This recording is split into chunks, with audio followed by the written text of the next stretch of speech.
You are Locked On Bulls Postcast, part of Locked On Sports Chicago on the Locked On Podcast Network. Your team every day. The Chicago Bulls lose 135-126 to the Utah Jazz. The Jazz get their first win of the season, and the Bulls move to 3-4 on this young year. 7 games in, 7 straight games, they've been outscored in the first quarter. It's the same problems, different day. My name's Joe George. You can find me on Twitter at JoeGeorge92. Longtime Chicago Bulls fan, Chicago native originally as well. Have to pick a bone with Stacey King today because of one of the local towns he gave a shout out to. But we'll get there at some point. But make sure you hit us up, hit that subscribe button, Locked On Sports Chicago. After every single Bulls, Bears, Cubs, and Notre Dame game, we are live here for a Locked On Bulls postcast. Same problems, different day on today's show. Team effort was pretty solid, covering for Zach LaVine, who was out with the right abductor strain.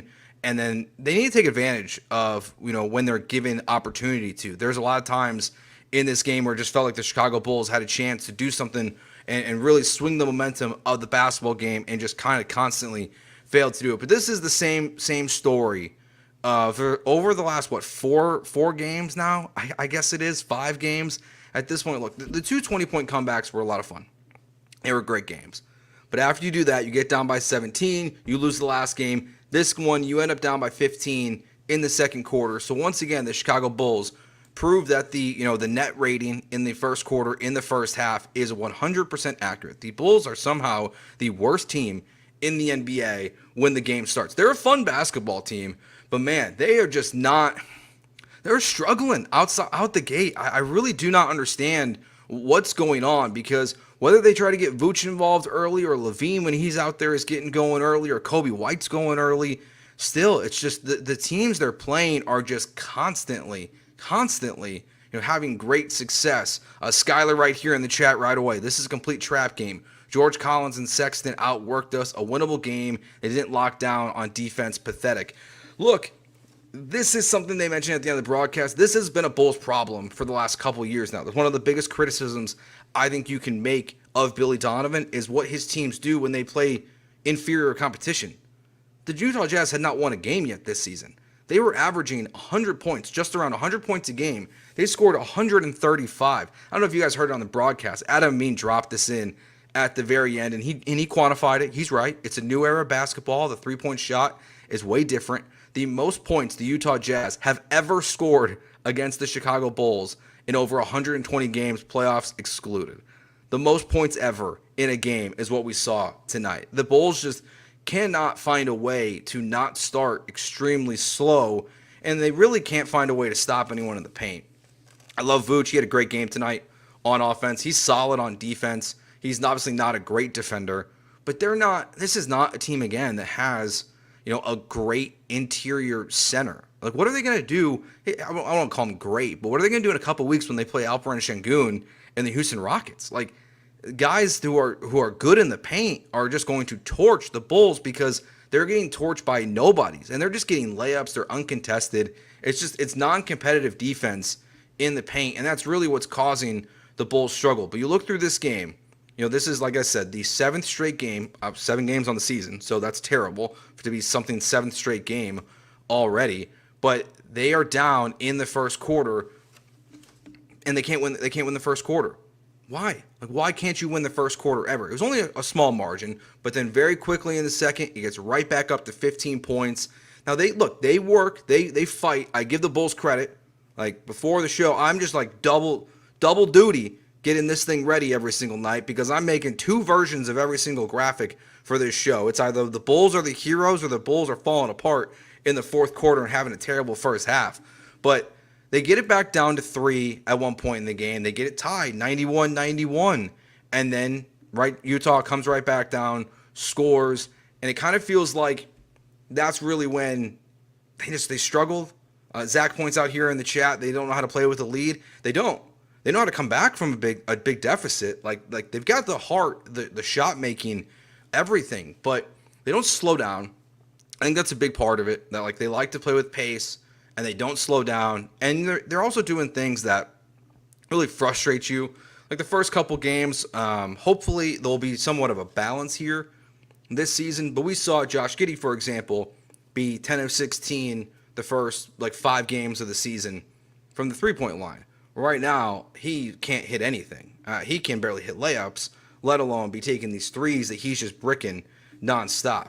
See, Skylar, Joe, with the exception of Vooch, no one on this team plays with urgency. That's got to be a part of it for sure. I mean, to come out this slow, to lose 7 straight first quarters to start the season, it's got to be part of the urgency problem. It's not, I don't think it's an effort problem, because I think there's a difference, right? There's a difference between effort and urgency. And I see a team that does play with effort, but that lack of urgency at the same time is not there. Then when things start to unravel quickly, they just don't really know how to respond, how to slow it down. I mean, you got John Collins, having a great game on you. Keontae George, I barely know anything about this kid. Scores 32 points for the Utah Jazz tonight. At some point, is someone going to pick this guy up and stop him?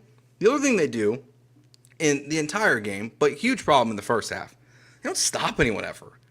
They take a bad shot, whatever. It's the NBA today. 50% of the shots, it feels like, even if they go in, are terrible decisions. But the Jazz just run right down the court, and no one picks up the guy. No one stops him. No one stops ball. Can we go back to the fundamentals here for a second and watch the Bulls stop somebody in transition? Because they just seem to choose not to do it. Some things that also stood out from this game, from the same problems, different day, kind of outlook of this game. One that's not the same problem, which is actually maybe it's more concerning in this game, is the fact that the Bulls only had 9 turnovers. So this isn't some of the losses that we've seen from the Bulls early in this season, where they're playing reckless with the basketball and they're jumping up in the air and kind of getting stuck there and having to throw the ball away. So they're solid in that turnover category tonight. And you would think it seemed like the recipe for the Bulls this season was going to be don't turn the ball over and they're going to win basketball games. They turn the ball over, they're sure going to lose. But a night like tonight, the team, the Jazz, are just shooting the lights out of it, and you're not turning the ball over. That's going to crush you. If you're not turning the ball over, and then you're not taking advantage of their turnovers, which we'll talk about in the third segment of the show tonight, it's really just going to put you in a negative spot. And the other part of this first half that I think we have to point out from this game, and because we'll talk about the positives. Not that it's hard to think always positive when they lose a game like this to a team that had never won before, that hadn't won this season.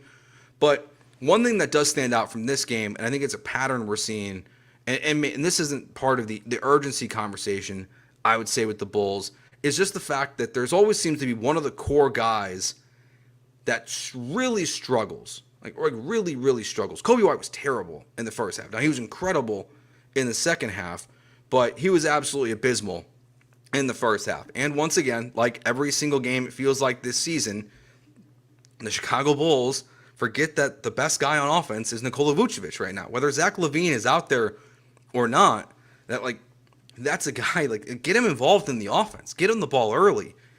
I do find it strange that sometimes that seems to be a clear part of the plan for the Bulls at the start of a game, and then sometimes they just completely go away from him, and even when he has good positioning, they don't give him the ball either.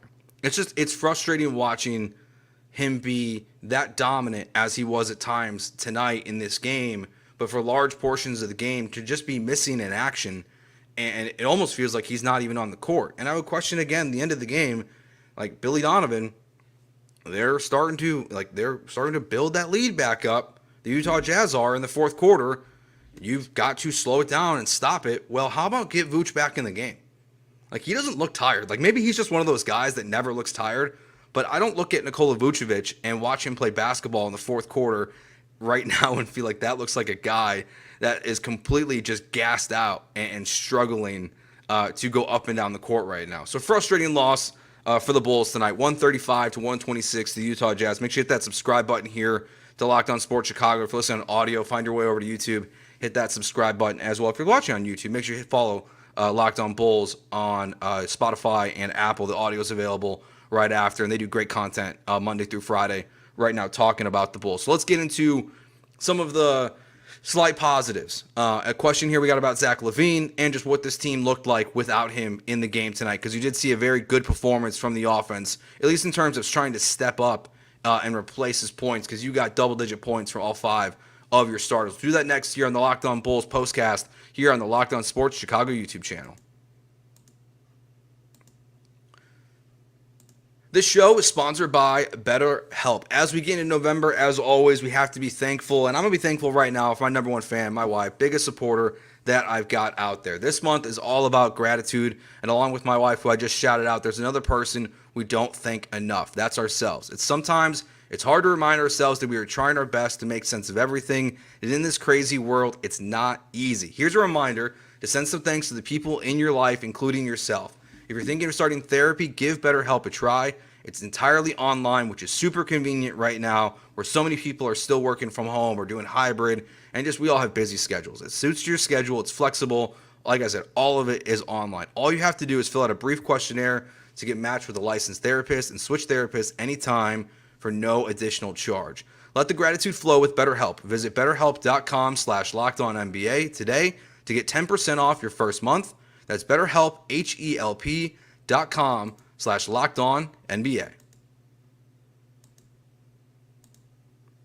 All right, question here right out of the gate from the chat. How would this have looked with LaVine? It's a good question because honestly, I don't feel like it looks that different. I don't think the Chicago Bulls tonight are that much of a different team, specifically because, like we just talked about there, in that first half, one of these guys always goes missing. Sometimes it's Zach LaVine, where he's just MIA in the first half. Tonight it was Coby White, who was just not really giving the Bulls anything. But when you look at what happened by the end of the game, Patrick Williams, 13 points, three three-pointers on the game. Vooch gets 26.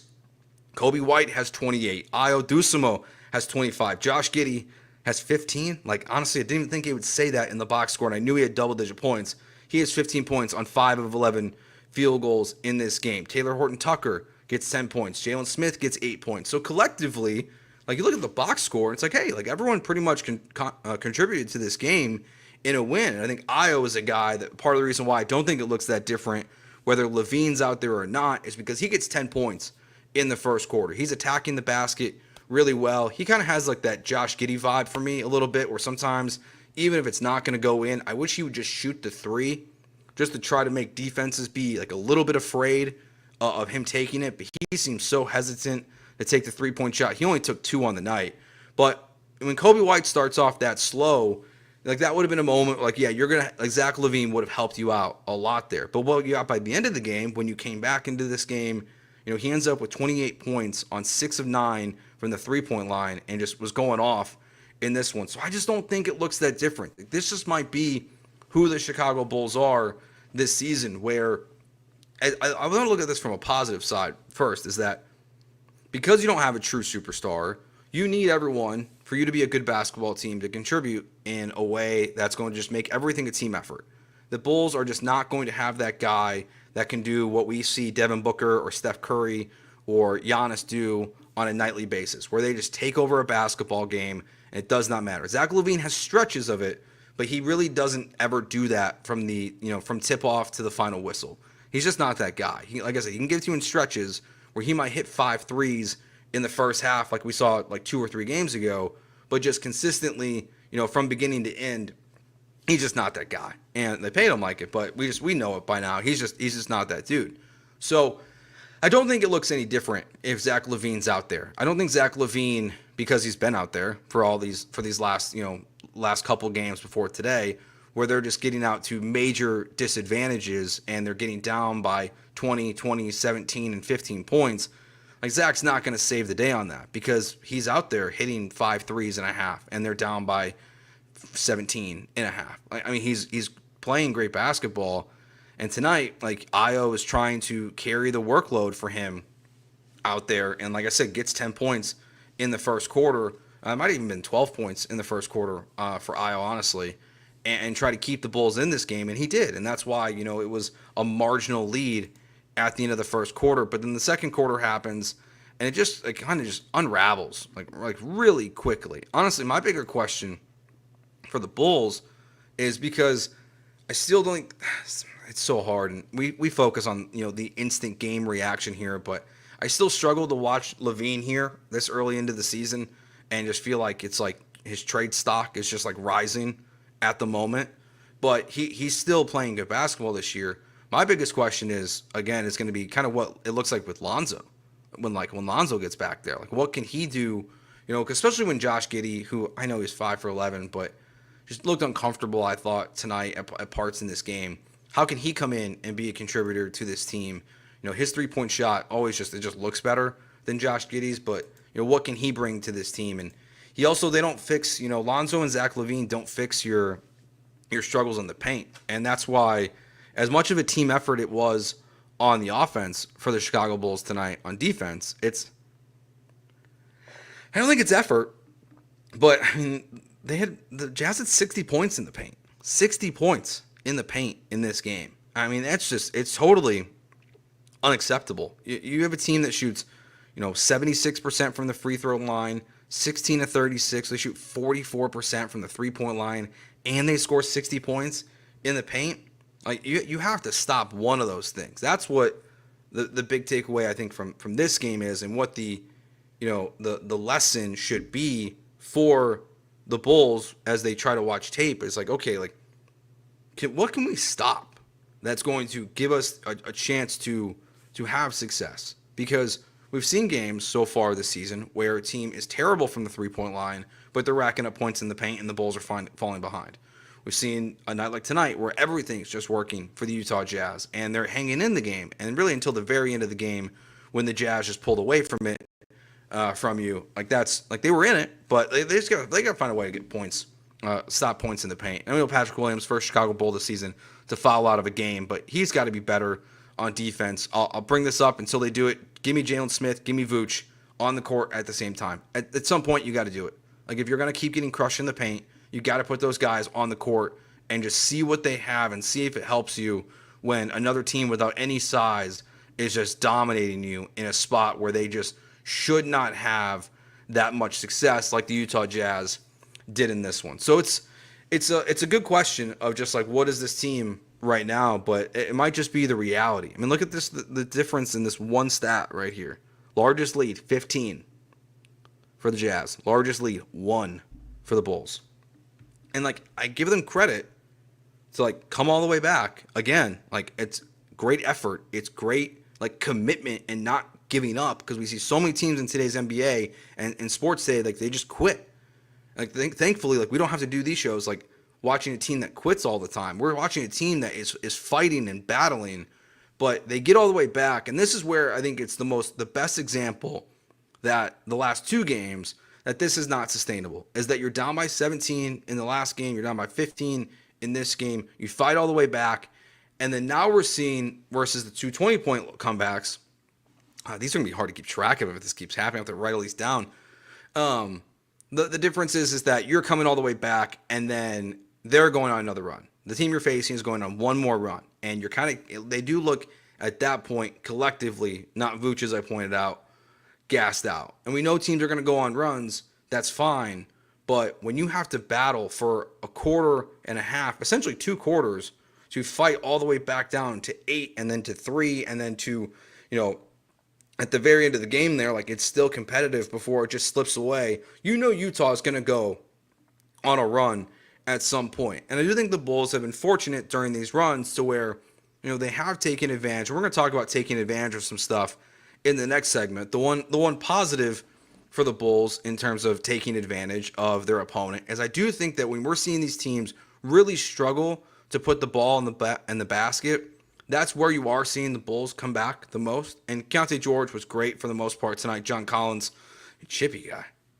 Chippy player. But I like him in Utah. But the Bulls are they're kind of a fascinating team right now at 3-4. You're playing a lot of teams without their best players. You've missed Ja. You've missed Zion. You've missed Lauri Markkanen so far this season. And they've won one of those games, I think, that I'm talking about there. Maybe they beat Memphis, but you lost to the Pelicans without Zion. You lost to the Jazz without Lauri Markkanen. So you're just missing some of the big names in the NBA. All right, where can the Bulls, I got some simple solutions, I think. It's not going to solve the world's problems. It's not going to solve all the Bulls' problems. But some areas where the Bulls just need to take better advantage of the team that they're facing. And if they can do some of this stuff, it might be the reason why we see the Bulls actually be a more consistent basketball team this season. Hopefully consistent in terms of positive things, not in terms of giving up huge leads and having to scratch and claw their way back in for the next 2 quarters to eventually just lose a basketball game. It's fun though. It is fun. Like, it's been fun to do this show and watch this team this year. Just not a lot of super positive results as the Bulls move to 3-4 on the season. My name's Joe George. Hit that subscribe button if you're watching on YouTube, if you're listening on audio on the Locked On Bulls podcast feed on either Apple, Spotify, Amazon, wherever you find your podcasts. Come on over to YouTube. We do these postcast shows after every single Bulls, Bears, Notre Dame football, and eventually Cubs game this upcoming season. Let's talk about those advantages and where the Bulls can improve next year on the Locked On Bulls postcast on the Locked On Sports Chicago YouTube channel. Get ready to tackle the NFL action with FanDuel, America's #1 sportsbook. Because right now, new customers bet $5 and get $150 in bonus bets if you win. You missed out on the $250, but now they got the $150 for you. That still helps you out quite a lot. The FanDuel Sportsbook app gives you everything you need to place live bets on the NFL all in one place. So when you get a hunch in the middle of a game, you can check out the latest stats, view live play-by-play, and so much more on the same page where you place your bets. I've been telling you guys how important that is of a tool to get all the information you need on the same page where you place your bets. It just streamlines that whole process. So go to FanDuel.com. That's FanDuel.com. You get started with $150 in bonus bets guaranteed when you win your first $5 bet. When you win your first $5 bet, that's FanDuel.com. Never waste a hunch and make every moment more with FanDuel, official sportsbook partner of the NFL. All right, let's talk about where the Bulls can honestly like, and very quickly improve, I think, in a big way this season. When they're not turning the ball over, we think the Bulls should be more successful. That's very cut and dry. We've watched it happen all year. Today, they did not happen. On the flip side, one thing that stands out from this game and watching it was it did feel like the Jazz were that team where this is a young basketball team. They had not won a game this year. They're kind of reckless with the ball, coming up and down the court. They're giving the Bulls plenty of opportunity in this game. And by plenty of opportunity, let's see what the final box score ended up being. Oh, yeah, so they ended up with 13 turnovers. I had it written down at 9 at some point in the fourth. So the Utah Jazz ended up with 13 turnovers in this game. The Bulls only had 12 points. The Jazz only conceded 12 points off of those 13 turnovers. That's not going to cut it. Like that's the difference between winning and losing this basketball game, is that you're not taking advantage of what these teams are giving you. And to be fair to the Bulls, like, it didn't really happen the other way tonight. The Jazz only ended up with 12 points on the Bulls, 9 turnovers. But look, think about that. Like, the Bulls had 4 more turnovers, and they got 1 more point than the Utah Jazz off of turnovers, and they lost by 9. Doesn't mean apples to oranges. It doesn't mean the Bulls win this basketball game, but it's just something that for a team like the Bulls, they have to do a much better job of pretty consistently this season. That, like, when you're given the chance to make the other team pay, I just feel like watching them, they're not doing it. And we'll have to look at, all the stats of the season so far through 7 games to see if this is a pattern, a trend that would be concerning. But for my eyeballs, it sure feels like it is. It feels like the Bulls have the ball in transition and they're coming up empty. And I don't have the numbers here. I'm not going to do a deep dive on this right now. But the other one is, and this one's obvious, they don't score off of second chance points either. Like Io has the one where he misses it, gets it again, and tips it in, floats it in, I guess you would call it. Not really a tip at that point. You save that typically for dunks, but he kind of floats it back up on the second chance, really the third chance rebound for him. But this is just, unless it's Vooch getting the ball and putting it right back up, another opportunity for the Bulls where I feel like they miss opportunities to get them. And they were, once again, out-rebounded on the offensive side of the glass. The Jazz had more offensive rebounds than the Bulls did. This is not a team that is horribly mismatched size-wise. But watching them play, they do feel like they're playing giants all the time. Like, it doesn't matter who they're playing. The other team just seems to play so much bigger. And Stacey King's harping on them on the broadcast all the time. Because this is another area where I think the Bulls can get better very quickly. Just play better basketball, like fundamentally sound basketball. Like some of the plays that happened in this game, was it the start of the second half when Josh Giddey gave the ball to the Utah Jazz and there's chaos and they end up, getting it and scoring. But too many times, it's not even, because they're not playing teams that are playing like elite level defense and are forcing turnovers. They're giving the ball away. So when they do have turnovers, they give them away. when they do have the opportunity to score off of turnovers, they don't do that either. So that's it is frustrating watching this team. It's like, just find a way to score. And that's where I think the pace of this team is hurting them the most. And we saw it tonight again, where they get the ball and turnover, they go down in transition, and then just jack up a three, and it's typically a bad shot. Or we're seeing guys drive into the paint, and we're seeing it collapse, and they don't really know where to go with the basketball. Like, that's one thing. Another thing from this game that it was a real positive in the Bulls' last game, where we saw Josh Giddey was consistently attacking the paint, and the team was collapsing on him, and he was finding a way to dish the ball out and to get the ball to the other guys for open shots. That kind of went away from this game. The two-man game with Vooch and Josh Giddey was not really there in this game. So, like, I think the Bulls' biggest problem is I think they just don't know who they are at this point still. Look, they're a young team, but a lot of this team, besides DeMar DeRozan being gone and Josh Giddey kind of coming in because Lonzo Ball's hurt again, it's kind of the same stuff. It's kind of the same team. Like, you would think at some point the Bulls would just have a better identity of who they are. And not to pick on Giddey too much, because I think he's doing a fine job for the Bulls this season, but we also see very clearly in this game and throughout the season that when they just make that one extra pass, that things go so well for them. And there was one moment tonight where, so right before it gets back to a 12-point lead in the fourth quarter, and really when things had just kind of started to collapse on themselves, Josh gets the ball at the top of the three-point line, and he's open, but he's being collapsed on really hard. And the guy collapsing is coming to him from his left, and Vooch is literally right there. And the guy who can hit threes on this team the most efficiently, besides, I would say, Kobe White and Zach LaVine. And right now, you'd say more efficiently. He's one of the best. He's got to be the best three-point shooting big man in the NBA this season.